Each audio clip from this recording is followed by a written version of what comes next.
할렐루야. 사랑하는 대강의 가족 여러분, 오늘 하루도 하나님의 말씀과 동행하는 삶이 되길 소망합니다. 오늘 함께 나눌 하나님의 말씀은 로마서 1장 28절에서 32절 말씀입니다. 또한 그들이 마음에 하나님 두기를 싫어하며 하나님께서 그들을 그 상실한 마음대로 내버려 두사 합당하지 못한 일을 하게 하셨으니 곧 모든 불의, 추악, 탐욕, 악의가 가득한 자요, 시기, 살인, 분쟁, 사기, 악독이 가득한 자요, 수근수근하는 자요, 비방하는 자요, 하나님께서 미워하시는 자요, 능욕하는 자요, 교만한 자요, 자랑하는 자요, 악을 도모하는 자요, 부모를 거역하는 자요, 우매한 자요, 배약하는 자요, 무정한 자요, 무자비한 자라.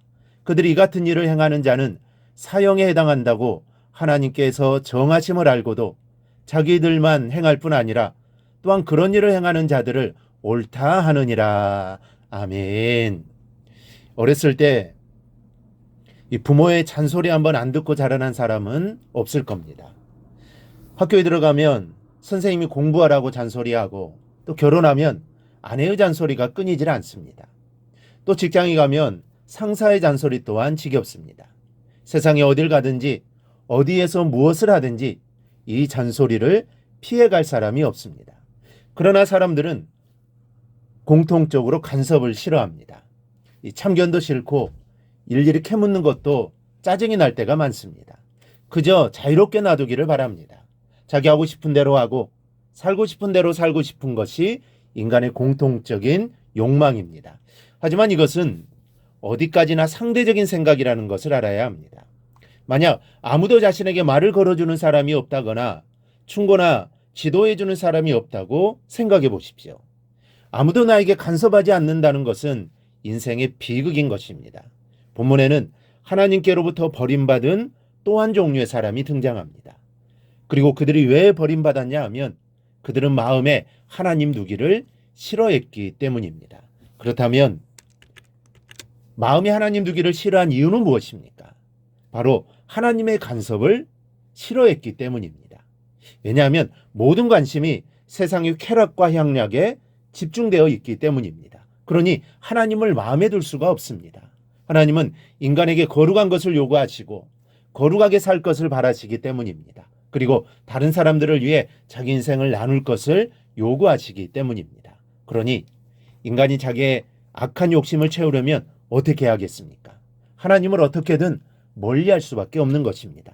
하나님을 가까이 하면 하나님이 자기 인생과 영혼이 타락하지 않도록 끊임없이 간섭하신다는 사실을 알기에 하나님을 멀리하려고 애를 씁니다.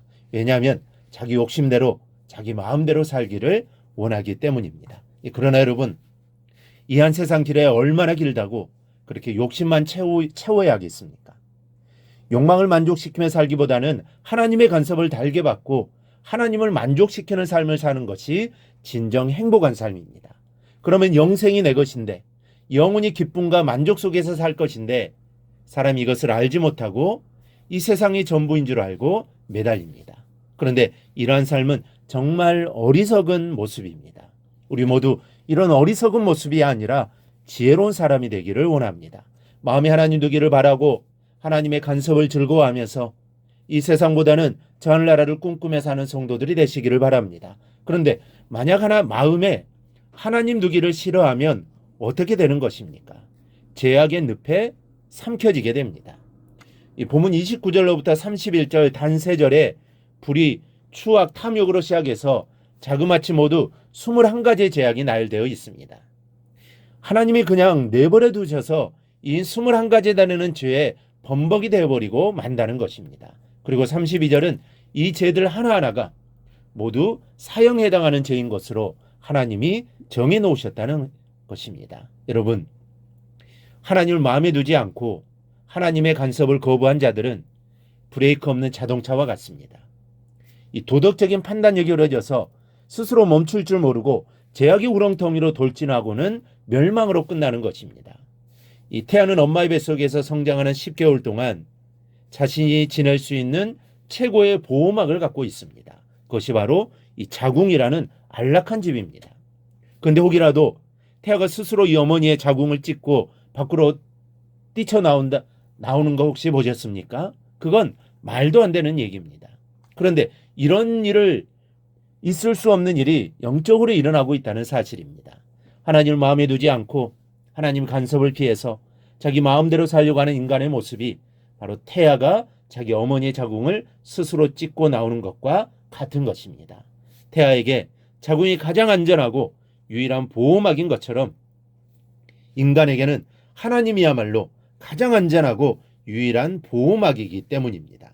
여러분, 진정한 자유는 하나님 안에 있습니다. 인간의 의지와 욕망이 자유를 주지 못합니다. 그래서 요한복음 15장을 보면 너희가 내 안에 거하고 내 말이 너희 안에 거하면 무엇이든지 원하는 대로 구하라. 그리하면 이루리라고 말씀했습니다. 응답받는 비결이 무엇이라고 합니까? 내 뜻대로 구하는 것이 아닙니다. 하나님의 말씀대로 구하는 것이 비결입니다. 하나님의 뜻대로 구하니 하나님께서 기뻐하시고 응답해 주시는 것입니다. 참된 자유는 인생에 꼭 필요한 성공과 물질과 행복이든 무엇이든지 하나님 안에 있으면서 하나님 말씀으로 간섭받을 때 이루어진다는 말씀입니다.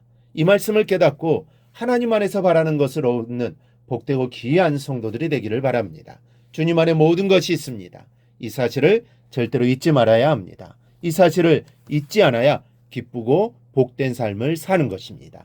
이 사실을 꼭 기억하고 일평생 살아가기를 주님의 이름으로 축원합니다.